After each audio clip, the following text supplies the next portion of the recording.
Hey, asante ndugu, ulitoa wazo na nimefurahi kwa sababu umesema hayo ni mawazo yako. Kwa hiyo mtu anapotoa wazo lake lazima liheshimiwe, lakini sio kuheshimiwa tu.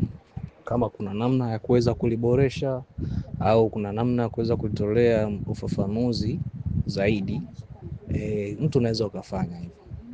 Basi na mimi ningependa, nafikiri, kutoa au kuelezea kidogo Pi domain ina lengo gani, japo umeshaongelea, na kwa hapa kwenye Pi network inafanyaje kazi.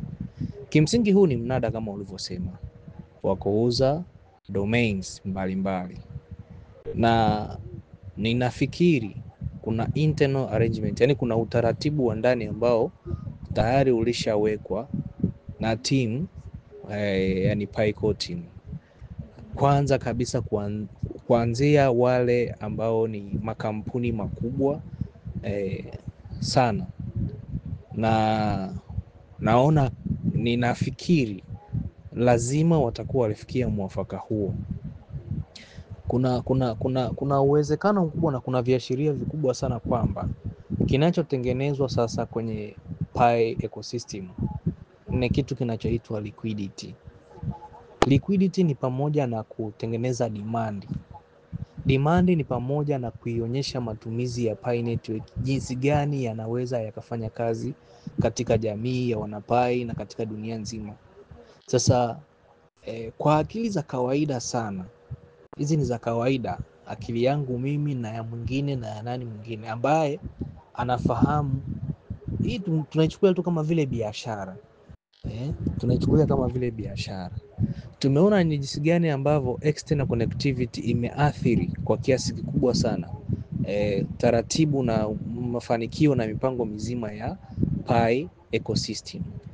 Nafikiri kila mtu alitegemea kwamba tarehe 14 siku ya Pi 2 day, Pi day, kwamba ingeweza ikawa ni siku ya furaha, siku ya faraja kwa watumiaji, wachimbaji na dunia nzima, pale ambapo tungeona kwamba zile dApps zote zimetolewa, nodes zote, version ya Pi core team imebadilika, na sasa tumeingia kwenye full mainnet, yani full decentralized system.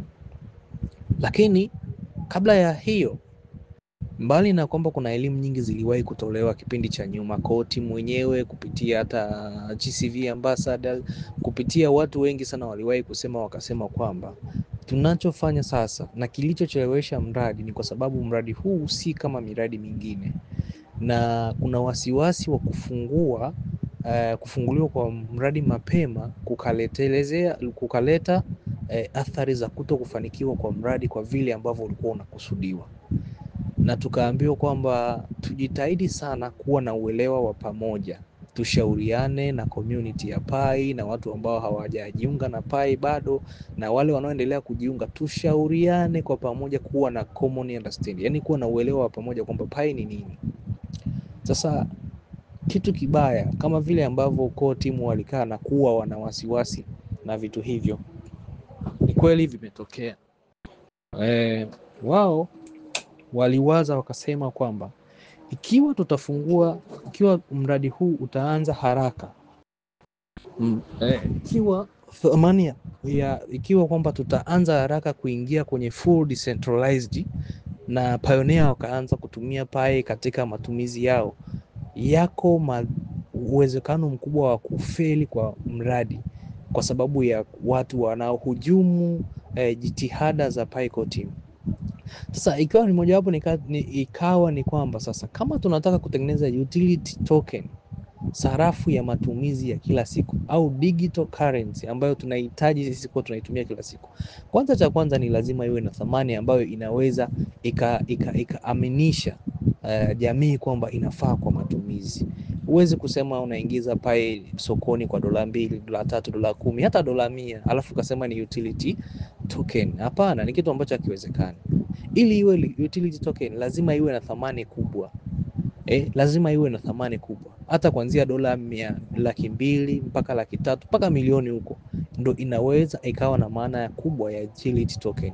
Tuachilie mbali ile stable coin, lakini tuje kwenye upande wa utility token, na nafikiri watu walitakiwa kuwaza sana hichi, wanaposema utility token wanamaanisha nini.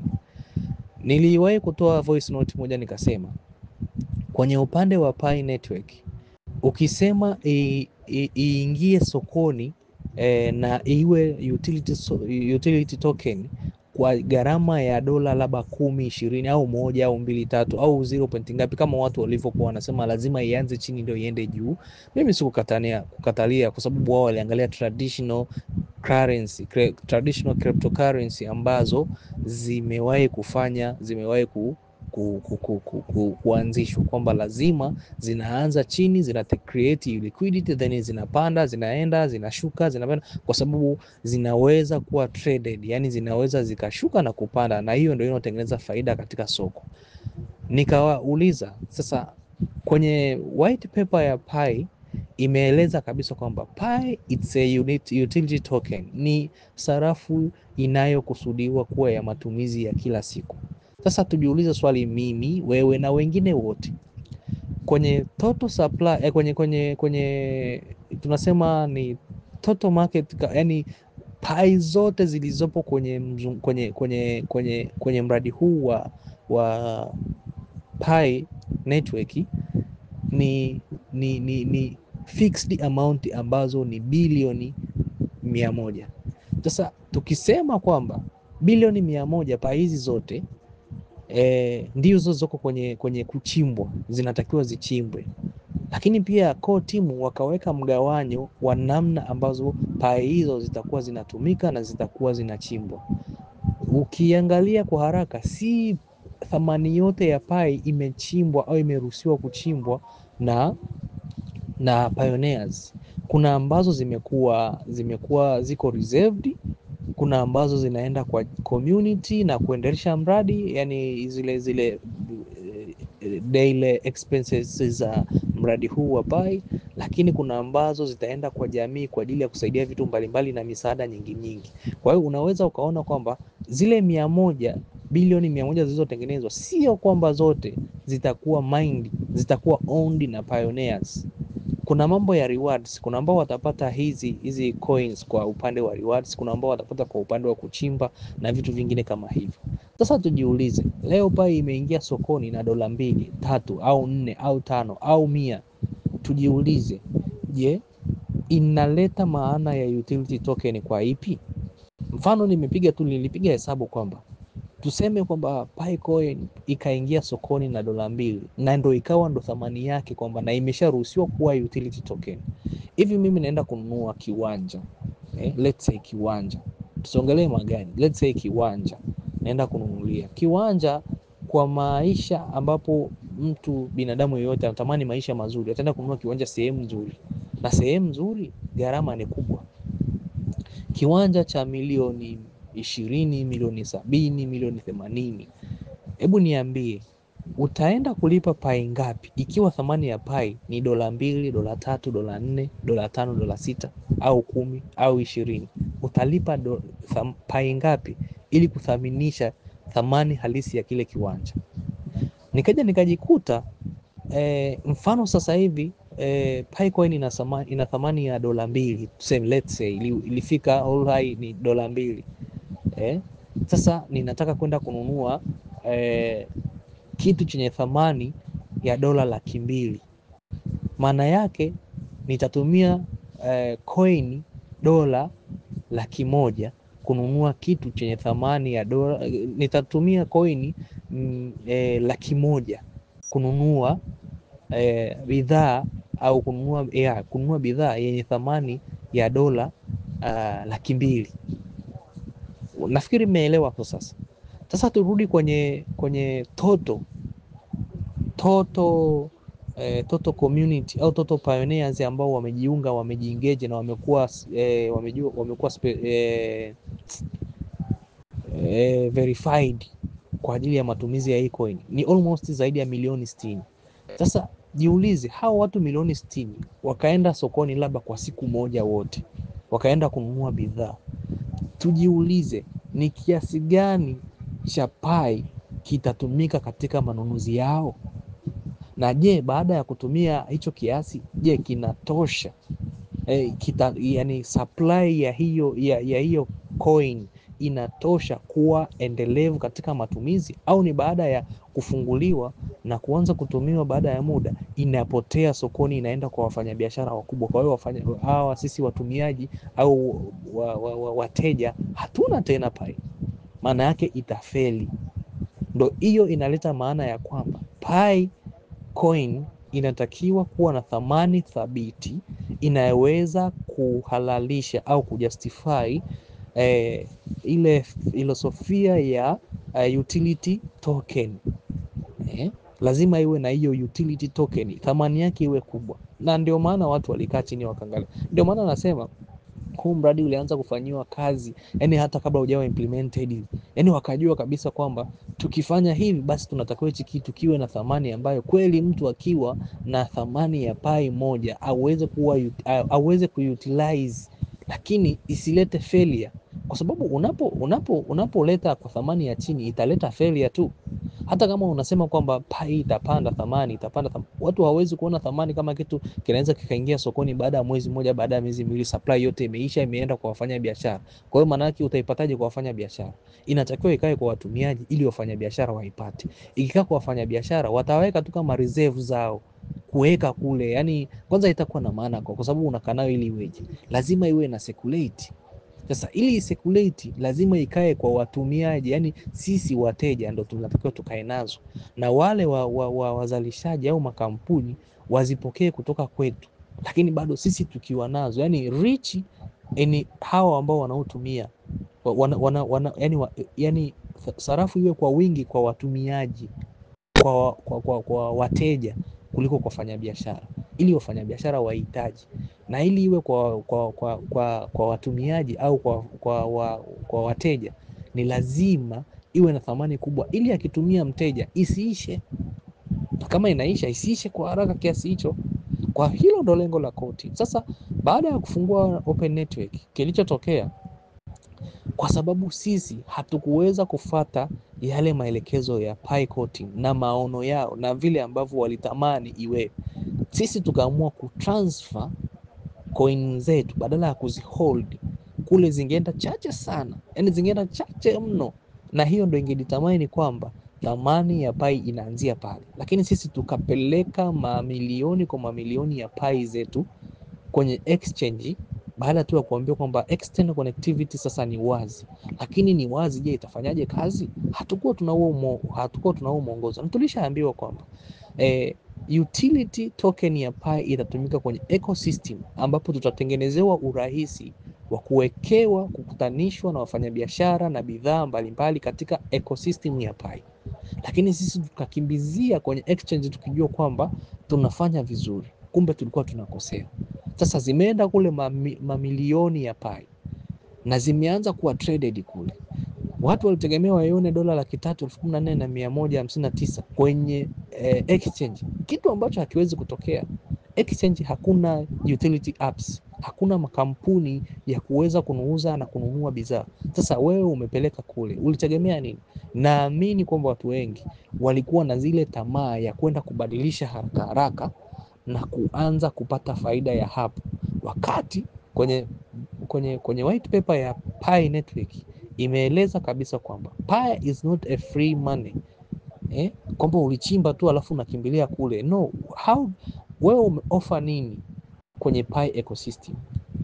Mimi nafikiri kitu ambacho tulitakiwa kuoffer kwenye ecosystem ya Pi ni kusikiliza Pi, maelezo ya Pi core team walichokuwa wanaeleza, na pia kuyaishi yale maono yao waliokuwa wanayasema. Sasa sisi hatukufanya hivyo, jambo ambalo limepelekea mradi kufeli kwenye hatua ya mwanzo.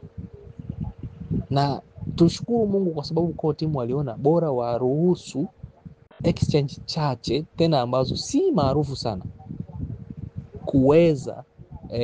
kuweza kuziruhusu kwamba ziwe na external connectivity, tena kwa tahadhari ya kuwa na kitu kinaitwa known your business. na wakapasi none your business, lakini walipoifungua tu, walipopewa kibali tu cha kuanza kuoperate, sisi Payoneer kwa viherere vyetu, mimi sisemi kubwa, yani tulikuwa tu labda tunajaribisha, kwa sababu ungejaribisha basi kwa pai 1 2 3, lakini mtu anajaribisha kwa pai 1000 ngapi, pai laki ngapi anapeleka kwenye exchange. Sasa hiyo ilikuwa ni mojawapo ya failure ambayo tulisababisha sisi Payoneer, na tukubaliane kwamba kweli tulisababisha, na kwa sababu ya kutokuelewa na kuamini PaiCo team, kama vile ambavyo mpaka sasa tunashindwa kuamini kwa sababu ya makosa tuliyofanya sisi wenyewe. Yaani sisi wenyewe ndo tumejitengenezea mazingira magumu ya kutokuamini tena core team, badala core team wao ndo wanataka sisi tutengeneze mazingira mazuri, core team kutuamini sisi. Core team wakawaza tunafanya nini? Tayari kwenye soko huria pai zimepelekwa kwa wingi na zinakuwa traded, na bado kadri ya siku zinavyozidi kwenda watu wanaendelea kuzidi kupeleka. Wakaamua kufanya kitu kimoja cha kwanza, waka slow down kabisa migration ya wallet mpya, kitendo ambacho kilisababisha wao walikichukulia na walikitafsiri kwamba kitapunguza makali ya kuendelea kupeleka pai kwenye exchanges. Lakini haikuishia hapo hapo, ndo kile kipengele sasa cha kwamba grace period inafikia mwisho, na kama grace period inafikia mwisho, basi tufanyeje sasa? Zile akaunti ambazo zilijihusisha nasema ubadilifu au nasema makosa ya kwenye ecosystem ya pai kufungiwa kwa muda, na hii nyie hamkuelewa kwa nini zile pai za watu zilizokuwa kwenye wallet zao zilichukuliwa zikarudishwa ndani, wakazichukua core team wakazichukua wakazirudisha ndani. Ni kwa sababu ya kuzuia hizo transfer ya pai kutoka kwenye pai ecosystem au kwenye pai wallet kwenda kwenye exchanges, ambazo zingeendelea kuharibu soko na zingeendelea kuongeza muda wa kuendelea kusubiri mradi wa pai kuwa. Tukumbuke kwamba mpaka wakati tunaongea pai ilikuwa haijaachia zile application ambazo ni utility application za kwenye pai, ambazo zingewezesha sasa Pioneers kuanza kutumia pai zao kwenye bidhaa mbalimbali. Jambo hilo lilitokana na kufeli kwa mradi kwa hatua ya kwanza kabisa ya kufungua network, zile external connectivity. Sasa Payo wakaamua wenyewe sasa kusema okay, sasa hili limeshatokea, tunafanyaje kuzuia hili kwa haraka? Ndio maana sasa ukaona sasa kwenye wallet za watu pai zikawa zimechukuliwa, zilishakuwa transferable kwenye mainnet wallet, zikarudishwa ndani kwenye unverified balance, zikafanywa uchunguzi, na lakini wakati huo ikaanzishwa kitu kingine ambacho kitaanza kucompose zile pai ambazo zilitolewa kinyemela kwenye ecosystem ya pai ili ziweze kurudi ndani ya pai lakini kwa uhalali na kwa faida, si kwa hasara. Tukumbuke jamani, nimesema mwanzoni kwamba tunatengeneza liquidity. Sasa liquidity ya kwanza ilikuwa inatengenezwa kwa sisi kutokutoa pai zetu kiholela, kutokutoa pai zetu kwenda kwenye exchange, lakini kwa sababu tulifeli mtihani wa kwanza tukapewa mtihani wa pili. Na kumbuka PaiCo team ni watu wanaoweka ahadi zao, ukifuata kile ambacho wanafanya ni kweli kinafanyika. Kwa hiyo tusingeupeleka pai kwenye zile exchange, zilisharuhusiwa zilisharuhusiwa kwamba kupokea pai na zilipewa vibali vyote, lakini zilitakiwa zisuffocate kuzipata hizi pai, yani pai ipatikane kwa shida, yani ziingizwe hata pai 500 tu kule, umeona, ziingizwe hata pai 500 kule. Maana yake ziingizwe pai 500, wanunuzi wangezinunua kwa sababu tayari ilisha create attention kwa watu wengi. Fanya biashara yani watumizi wale wa kutrade walianza kucreate demands ya hiyo pai, lakini sisi tukakimbiza haraka. Kitendo cha kupeleka pai milioni 200 kwenye exchanges ni kitendo cha kuonyesha kwamba hichi kitu hakina thamani, ndio maana zinaachiwa kwa haraka hivi. Yani 2 days milioni 200 zimeshaenda. Can you imagine? Sasa wewe ingekuwa wewe ndo mwanzilishi, ungeona failure iko hapo mbele tu, yani failure ilikuwa hapo mlangoni inakugongea hodi. Kwa hiyo lazima ulikuwa uchukue hatua. Sasa hatua moja hapo iliyochukuliwa kwa PaiCo team ni kuanzisha kitu kinaitwa Pai domain, ambayo Pai domain ilikuja mahsusi kwa ajili ya kuendelea kuhold pai za watu. Na hii kwa sababu kila mtu anafahamu uwekezaji kwamba, na alitangaza vizuri kabisa kwamba utakapokuwa umeshiriki kwenye Pi domain ukaweka bid yako hata kama ni milioni 100, Pi milioni 100, au ukaweka Pi 30,000, 10,000, Pi 10, Pi 20, Pi ngapi, kwa sababu ni bid. Bid tunaangalia ile bei ya juu kuliko wengine. Sisi wote tunataka jina la, kwa mfano Amazon, mimi nikaweka Pi 10, wewe ukaweka 20, mwingine akaweka 50, mwingine akaweka 100, mwingine akaweka 2,000, mwingine akaweka 5,000, mwingine akaweka 300,000. Yule mwenye thamani ya juu ya Pi, yule mwenye wingi amefanya bid kwa kiasi kikubwa cha Pi, ndio atakayekuwa mmiliki. Lakini hawa ambao walishindwa kufikia ile thamani watarudishiwa zile Pi zao, watarudishiwa baada ya mnada kuisha, siku utakapofungwa mnada. Kwa hiyo kama uliweka Pi zako 10, mwenzako kaja kaweka 20, mwingine akaweka 50, nyie mtarudishiwa. Lakini yule aliyeweka 100,000 ya kwake ndio itachukuliwa, kwa sababu yeye anazo mfukoni tayari 100,000 alikuwa anaweza kuzitoa. Nyie mlisaidia safari ya kufikisha kwenye 100,000, nyie mtarudishiwa Pi zenu, alafu wao watabaki, yeye yule aliyefikisha kwenye ile thamani ya juu itabidi atoe Pi zote. Sasa tujiulize, makampuni mengi wao hawakuwa wanamiliki Pi, hawakumiliki Pi kwa sababu waliona pia Pi ni kama cryptocurrency nyingine, hawakuwa na uwezo wa kumiliki Pi. Core team wakasema ni muda maalum kwa ajili ya hawa giant business companies waweze kumiliki Pi. Je, wanamilikije Pi kama hawana Pi? Kwa hiyo wazo likawajia hapo hapo kwamba sasa kule kwenye exchange kuna Pi zinazagazaga, tena zinauzwa kwa bei sawa na bure.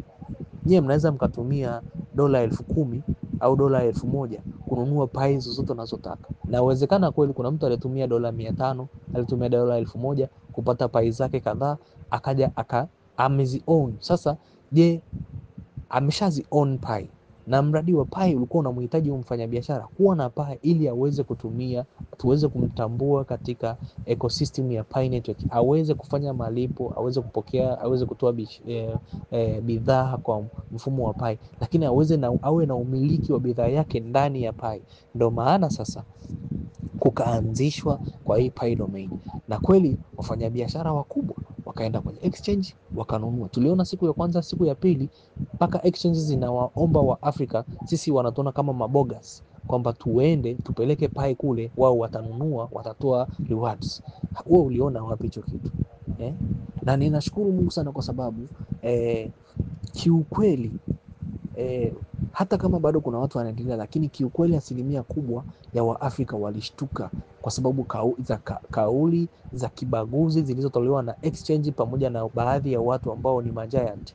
Sasa Pi kule zikanunuliwa na wale makampuni wakubwa na watu ambao wanafahamu kabisa sasa mradi wa Pi ni unstoppable. Kama ilivyosema, mradi wa Pi ni unstoppable, utachelewa tu, lakini kazi iko pale pale. Sasa wakaenda kununua, wamerudi, wamekuja kukutana na kitu kinaitwa Pi domain. Na Pi domain inahitajika mtu awe na bidi kubwa ili aweze kumiliki uhalali au awe na umiliki wa biashara yake ndani ya ecosystem, tena Web3, tena decentralized network. Sasa naona hapo sasa mnaanza kupata picha kwamba nini kinachofanyika.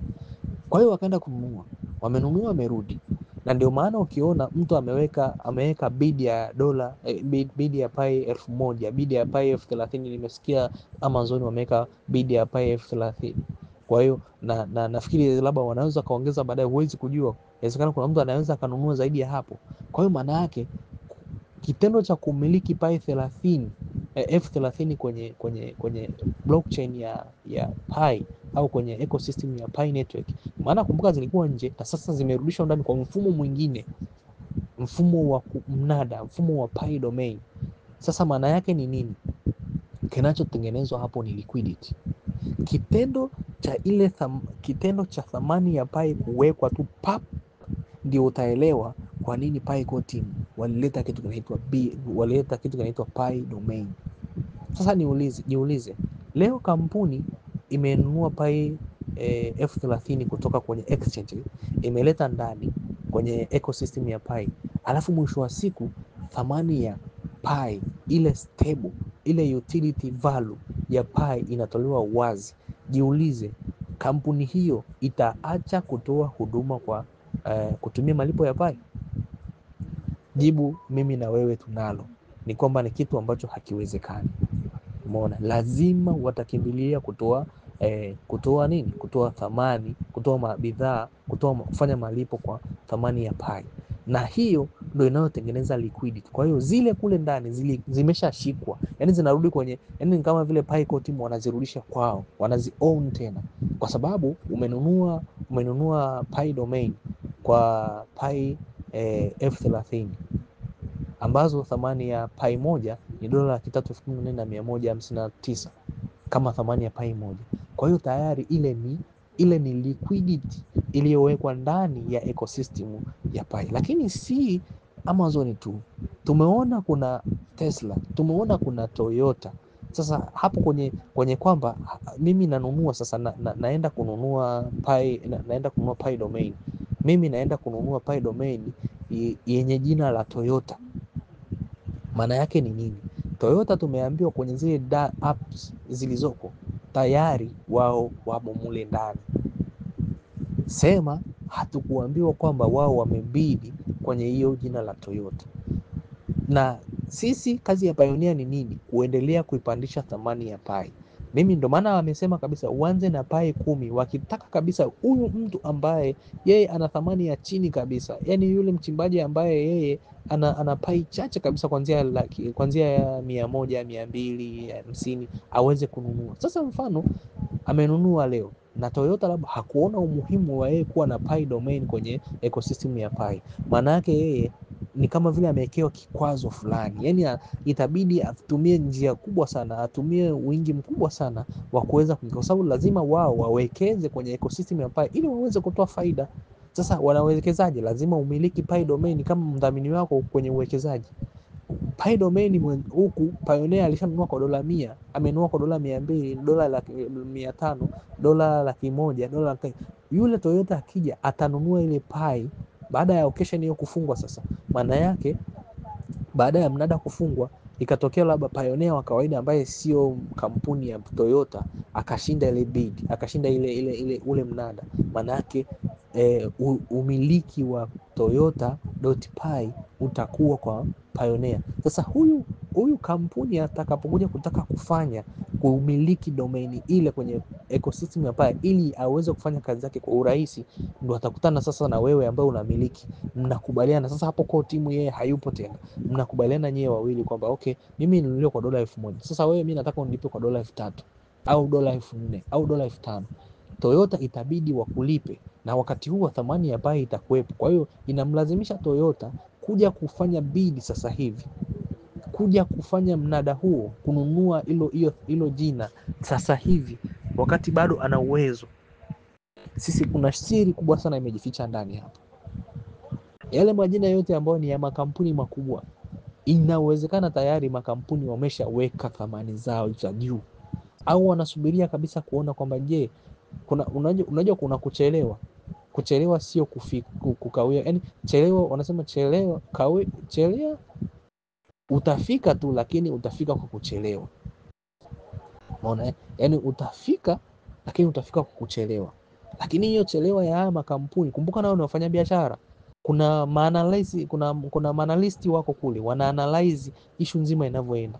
Kwa hiyo si rahisi kuona kampuni ya Toyota inakimbilia kwenda kufanya bid kwenye Pi domain wakati kuna majiant wako. Kwa hiyo itasubiria mpaka at last point ya zoezi kufungwa, wataweka bid yao pale, ili kusio kuna mtu mwingine anayeweza kubidi zaidi hapo ili awe mmiliki wa ile domain. Umeona, kwa mfano nimeona kwa Amazon Pi F30 si rahisi kwa mtu wa kawaida kufikia, ikiwa kama itawekwa thamani ya hiyo. Wako wanao, lakini watu wataona mimi naendaje kununua Amazon wakati mimi sio mmiliki? Kama vile ambavyo sisi tunapuuzia na wengine nao wanapuuzia, na makampuni nayo wanapuuzia, kwa sababu hawajaona reality ya Pi iko wapi. Lakini lazima yale makampuni ya own Pi ili yaweze kufanya kazi na Pi. Kwa sasa kama ku own Pi si kwamba, yani tunasema Si kwamba waoni zile pai yetu waweke ndani kwao wakae nazo, hapana. Wawekeze, yani waweke mitaji yao kwenye pai. Na mitaji yao ni nini? Wakisha kuwa na pai ikitolewa thamani, tayari huo ni mtaji. Wewe niambie mtu ana 30,000 pai alafu ikapewa thamani, maana yake ameweka mtaji mkubwa sana kwenye pai ecosystem. Na hicho kinachofanyika sasa. Ndugu yangu, ulipokuwa unaongea kuhusiana na ununuzi wa hizi domain kwamba tunawezekana tunapigwa, ni kutoa wasiwasi kabisa. Na wao wametoa release, wametoa taarifa kwamba atakayekuwa na bidi ya juu ndio atakayekuwa mmiliki na atakayetakiwa kulipa thamani yote ya ile bidi ambayo walisema. Na nyie ambao mlitoa bidi za chini zote mtakuwa refunded na pai zenu kama mlivyoweka kwenye bidi.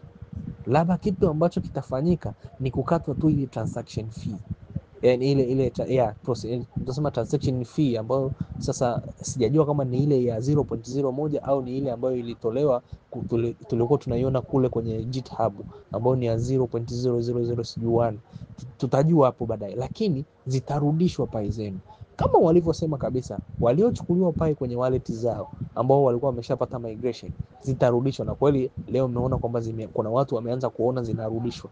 Kwa hiyo pai, sioni kwamba wanatudanganya, ila wanatutengenezea ugumu ili tusiendelee kuharibu, tukashindwa kuendelea na mradi. Sasa tulifunguliwa exchange, watu wakakimbiza pai kutoka kwenye ecosystem wakapeleka kwenye exchange, wakati walikuwa hawana haja yoyote ya kufanya hivyo. Kwa hiyo kinachosababishwa ni ugumu wa upatikanaji wa pai. Tunatengeneza ugumu wa kupatikana kwa pai kwa sasa, ili thamani ile iakisi uhalisia wa mahitaji ya community, sio soko, community. Hapa tukiongelea soko tunaongelea kwenye soko huria, kwenye exchanges, lakini tukiongelea community tunaongelea utility. Tunaongelea utility ya PiCoin kwenye maisha ya kawaida ya Mtanzania, ya Marekani, ya Muamerika, ya mtu yoyote, ya Muafrika, ya mtu yoyote yule. Tunaiongelea hiyo utility hiyo, hatuongelei soko. Kule wanaangalia supply and demand, sisi huku kwa sababu tunahitaji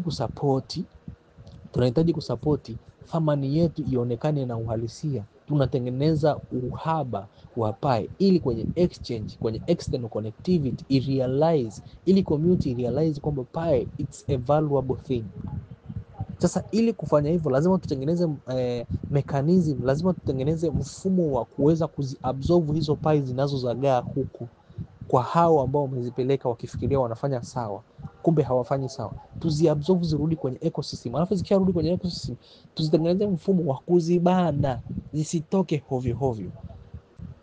Kumbuka kabla ya open mainnet, sasa maana sasa hivi open network kishatokea, bado open mainnet, kuna kufungwa kwa akaunti ambazo zilivunja sheria na taratibu za ekolojia ya Pi network, ikiwa ni pamoja kujishughulisha na black market. Sasa tujiulize, wangefungiwa leo wale ambao wamejishughulisha na black market, ambao ni wengi sana na yamkini ndio waliokimbizia pai zao kwenye exchange, wakijua kwamba watatukomoa, watakwepa hicho kikombe na kupeleka kule. Maana yake of course kweli pai kwa timu wangefanyaje zaidi? Maana walisema zikichukuliwa labda zingetumika katika kutoa misaada mbalimbali na lakini zimeenda kuharibu maendeleo ya pai kwa kuuzwa ovyo kwa thamani isiyokuwa ya sahihi. Thamani ni sifuri tunasema, kwa sababu ukilinganisha dola moja na dola 314,159 ni sawa na sifuri. Yani thamani ya pai sasa hivi ni sifuri kwenye kile kiasi ambacho tunakitarajia. Kwa hiyo ili iwe hivyo lazima tuziabsorb, yani tuzichukue kwa namna yoyote, tuhakikishe tunazichukua, na ndio maana pioneers wanashauriwa kuzinunua kwa wingi alafu wazifungie, yani zinunue wazifungie, au kama wewe zinunue ziache kule kwenye exchange, usiuze usifanyeje, tulia. Zikishakuwa hadimu sasa ndani ya masaa 24 na hakika kufika kwenye dola 100,000, dola 90,000, dola 10,000, dola kwa siku moja ni kitu cha kawaida, na maana yake zitaendelea kupanda kadri ya siku zinavyozidi kwenda, ikiwa zitakuwa hadimu kule kwenye exchange. Kwa hiyo PiCo team wanachoangalia, ingali wanasema kuna uwezekano kuwa na uamuzi wa bei ya kwenye exchange pamoja na kwenye ecosystem, lakini tunachotakiwa kuangalia ni uwiano wa hizi thamani inakuwaje. Huu uwiano wa hizi thamani na PiCo team wanasaidia kule nje kuonekana kwamba pai, yani hata wale ambao hawamiliki pai waone kwamba pai ina thamani, watanunua kule kwenye exchange.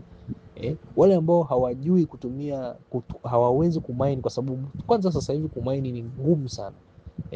Just imagine mtu anapata pai 24 kwa mwaka mzima. Sasa yani wewe maini mwaka mzima, sasa hivi utapata pai 24 kama hauna wale referrals, kama sijui unafanya nini, utapata pai 24 tu kwa mwaka, ambazo sisi wale walioanza zamani pai 24 ulikuwa una uwezo kuipata ndani ya mwezi mmoja, ndani ya siku kadhaa, ndani ya wiki kadhaa.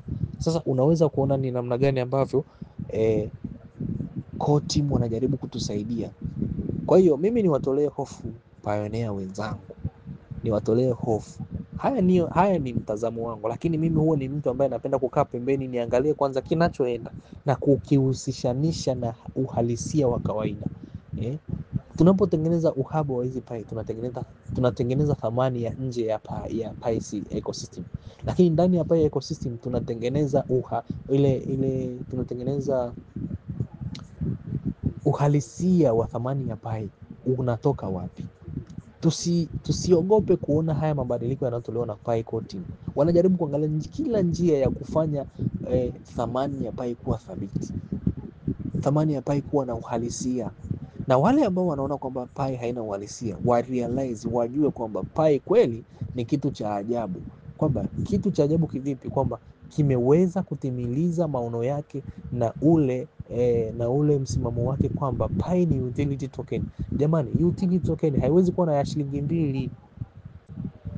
Utility token haiwezi kuwa ya shilingi 2, lazima iwe na thamani thabiti. Wanaposema thamani thabiti, ina vitu viwili: thamani isiyobadilika, thamani yenye kutosheleza kutumika kama matumizi. Nikisema kutumika kama matumizi, si unaenda na pai moja dukani unanunua kitunguu imeisha. Hapana. Kama ndio hivyo, basi mkatakuwa kuwe na pai hata trilioni labda 1000 huko, ili iweze kuwa kukizi na soko, kukizi na mahitaji ya watu. Kwa hiyo pai bilioni 100 ni chache mno. Kama tunaenda kwenye lengo la utility token, lazima iwe na thamani thabiti, thamani kubwa. Hata kama sio, mimi naamini inaweza kuwa hata zaidi ya hiyo, au hiyo $314,159 au hata chini yake, lakini thamani yenye kuleta uhalisia wa utility, yenye kuleta uhalisia wa matumizi. Sio $10, sio $50, sio $100, sio $300, sio $14, sio hizo. Labda tuongelee kuanzia $100,000, $200,000, $300,000, $400,000, $500,000, $600,000 milioni, hapo sawa. Lakini kuniambia $2, $3, $4 unaniambia ni utility token, nitakataa mpaka naenda kaburini. Na wewe usikubali kuwaza tofauti. Waza kwa mapana hayo. Tusaidiane kutengeneza liquidity. Tusaidiane kwenda kule kwenye exchange, tuzinunue zile, tuzihold. Sio ununue uuze, zihold. Na usifanyie trading kule. Sio kama umenunua leo kwa $1.2 ukasubiria ikifika $3, $4 uuze. Hapana, hata ifike $100 usiuze, ili kutengeneza uthabiti wa pai. Kwa hiyo kwa kusema hivyo, nafikiri nitakuwa nimeweza kuchangia, lakini nitakuwa nimeweza kukuelezea, labda itaweza kukushawishi wewe kuona ni nini ambacho core team wamekiona mpaka kuanzisha pai domain, na inawezekana ikaanzisha kitu kingine tena. Mfano sasa hivi umeona kuna hiyo Pi Fest ambayo tumefanyiwa hapo. Pi Fest ni kuendelea tu kuongeza, yani sio kwamba eti kufanya ili yani kuendelea kuthibitisha kwamba Pi inatakiwa kuwa na thamani gani ili iweze kutumika kwenye masoko na ili iweze kutumika kwenye bidhaa kubwa na bidhaa ndogo. Kwa sababu ukisema bidhaa kubwa, kama thamani ya Pi itakuwa sio thabiti, thamani ya Pi itakuwa ndogo, maana yake utatumia Pi zako nyingi.